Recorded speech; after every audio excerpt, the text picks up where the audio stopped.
রাতে শাশুড়িমা ঘরে ঢুকে হেসে বললেন, তোমাকে একটু চিন্তিত দেখাচ্ছে।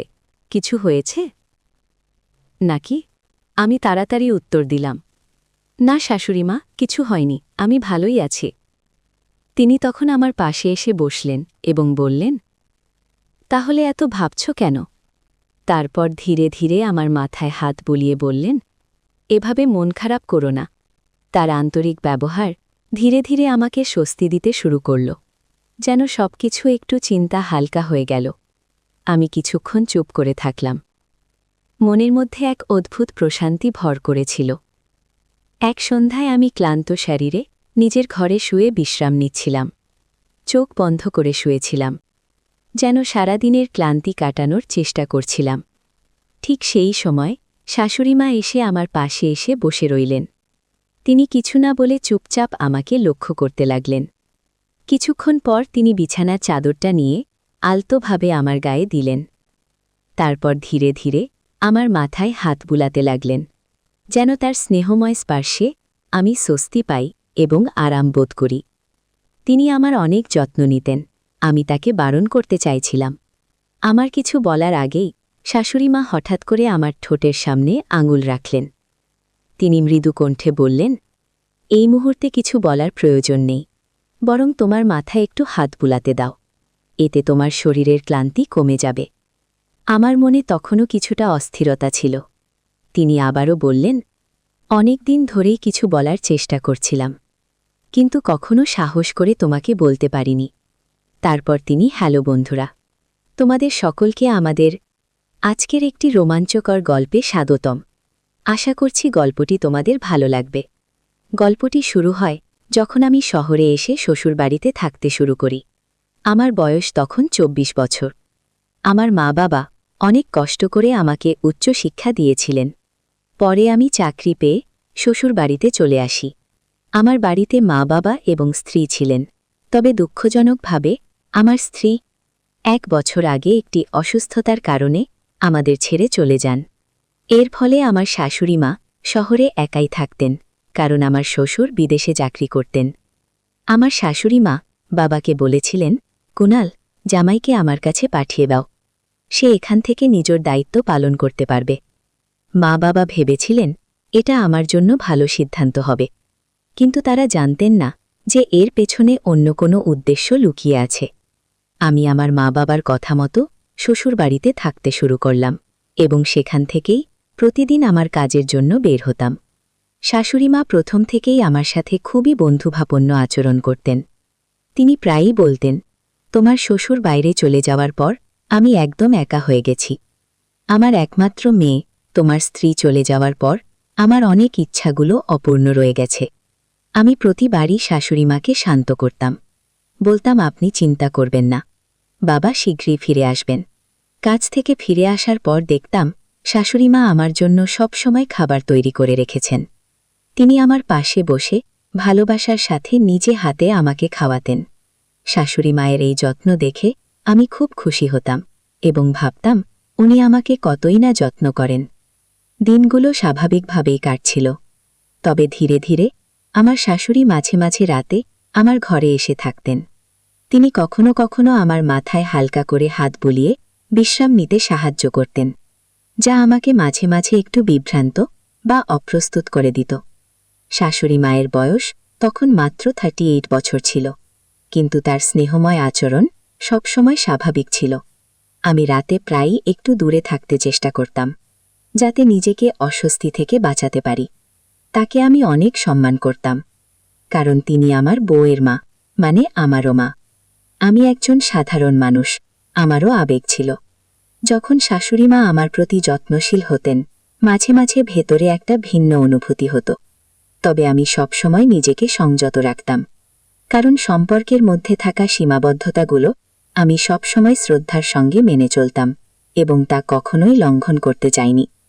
শাশুড়ি মায়ের বাড়ি ছিল বেশ বড়, কিন্তু তার জীবনের একটি শূন্যতা আমাকেও কষ্ট দিত। তিনি সবকিছু থাকা সত্ত্বেও তার স্বামী প্রায়ই দূরে থাকতেন। শাশুড়ি মায়ের এই একাকিত্ব আমাকে ভাবাত।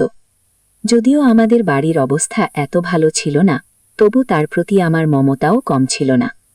শাশুড়ি মায়ের বিয়ের 1 বছর পর তাদের এক কন্যা সন্তান হয়েছিল। যখন সেই মেয়ে 18 বছর বয়সে পৌঁছেছিল তখন তার সাথে বিয়ে হয়। কিন্তু বিয়ের 1 বছরের মধ্যেই সে অসুস্থতার কারণে আমাদের ছেড়ে চলে যান।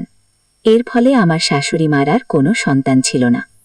আমি সবসময় ভাবতাম শাশুড়িমা হয়তো আমাকে তার সন্তানের মতোই ভালোবাসেন, কিন্তু হয়তো সেটি আমার ভুল ধারণা ছিল। শাশুড়িমা প্রায়ই রাতে আমার মাথায় হাত বুলিয়ে বলতেন, তোমার শ্বশুরের খুব অভাব অনুভব করি। আমি তাকে শান্ত করার চেষ্টা করতাম। বলতাম, শ্বশুরজি কাজের কারণে বিদেশে গেছেন। যদি তিনি দেশে কাজ পেতেন তাহলে কখনোই আপনাকে ছেড়ে দূরে যেতেন না। যখন তিনি ফিরে আসবেন তখন আপনার সব চিন্তা দূর হয়ে যাবে। শাশুড়িমা সব কথা শোনার পর মাঝে মাঝে বলতেন, তুমি কি আমার কিছু আশা পূরণ করতে পারবে না? আমি সবসময় বিনয়ের সাথে উত্তর দিতাম, শাশুড়িমা, আমি তো সবসময় আপনার পাশে আছি। যে কোনো সময় কিছু দরকার হলে বলবেন। তবে তিনি হয়তো অন্য কিছু বোঝাতে চাইতেন, যা আমি তখন সঠিকভাবে বুঝতে পারতাম। যদি আমি আগেই তার ইঙ্গিতগুলো বুঝতে পারতাম তাহলে হয়তো ভবিষ্যতে এত জটিল পরিস্থিতিতে পড়তে হতো না। এক গ্রীষ্মের দিনে আমি কাজ থেকে একটু তাড়াতাড়ি বাড়ি ফিরেছিলাম। প্রচণ্ড গরমে আমি পুরো ঘামে ভিজে গিয়েছিলাম, তাই দ্রুত আমি শাওয়ার নিয়ে বাইরে এলাম। দেখি শাশুড়িমা ঘরের মধ্যে বসে আছেন, হাতে একটা তোয়ালে এবং আরেক হাতে ঠান্ডা শরবতের গ্লাস। তাকে দেখে আমি জিজ্ঞাসা করলাম, আপনার কি কিছু দরকার ছিল? তিনি হেসে বললেন, না, তুমি এত গরমের মধ্যে কাজ থেকে ফিরেছ, তাই তোমার জন্য ঠান্ডা শরবত এনেছি। তিনি শরবতের গ্লাস নিয়ে আমার পাশে এসে বসলেন এবং আমার শরীর তোয়ালে দিয়ে মুছতে লাগলেন। আমার একটু অস্বস্তি হচ্ছিল, তবে আমি চুপচাপ দাঁড়িয়ে রইলাম। শাশুড়িমা আমাকে দেখে হেসে বললেন, তোমার শরীর বেশ সুষ্ঠিত, তুমি কি জিম করো? আমি হালকা হাসি দিয়ে বললাম, না শাশুড়িমা, ছোটবেলা থেকেই এমনই আছি। তিনি আরও মজা করে বললেন, সুস্বাস্থ্যের প্রতি আমার বরাবরই একটা দুর্বলতা আছে। তার এই কথা শুনে আমি হাসির সাথে বিশ্বাসটা উড়িয়ে দিলাম। আমার শাশুড়িমা দেখতে খুবই সুন্দর ছিলেন। তার রূপ যে কাউকে মুগ্ধ করতে পারত। কিন্তু যখনই তিনি আমার সামনে আসত আমি সবসময় নিজেকে দূরে রাখার চেষ্টা করতাম। তাই তাড়াতাড়ি শরবতের গ্লাস নিয়ে তাকে বললাম, আচ্ছা, আমি নিজে মুছব। আপনি চিন্তা করবেন না, আমি নিজেই কাজটা করে নিতে পারব। তুমি তো এমনিতেই সারাদিন ঘরের এত কাজ করো। এটা শুনে সে হাসতে হাসতে বলল, এটা তো আমার কর্তব্য। আর এই বলে সে ঘর থেকে বেরিয়ে গেল। সে বেরিয়ে যেতেই আমি গভীরভাবে নিঃশ্বাস ফেললাম। আমি তাড়াতাড়ি উঠে তৈরি হয়ে নিচে লাঞ্চ করতে চলে গেলাম। ডাইনিং টেবিলে খেতে বসেছিলাম। তখন শাশুড়ি মা এসে পাশে বসলেন এবং স্নেহের সাথে আমার হাত ধরে খাবার খাইয়ে দিতে চাইলেন। আমি বিনয়ের সাথে বললাম, আমি নিজেই খেতে পারব। কিন্তু তিনি শোনেননি, বরং নিজের যত্নের মাধ্যমে আমার পাশে ছিলেন। যখন তিনি আমার হাত ধরেছিলেন তখন কিছুটা অস্বস্তি অনুভব করছিলাম, তবে নিজেকে শান্ত রাখলাম।